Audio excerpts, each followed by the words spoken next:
when I say I prayed for a good year to have the ability to work out again, and I couldn't, right? Like you lose all your gains, you lose motivation.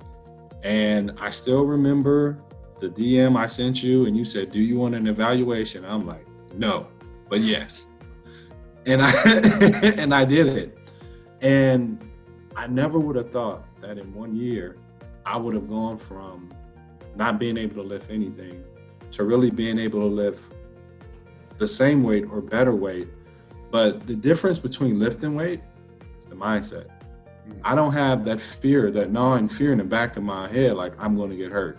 I better chill out because I'm going to get hurt. Or I'm always looking over my shoulder, I'm going to get injured, right? Like that mind-body connection, that's you. That ability to have ease and peace when I work out, that's you.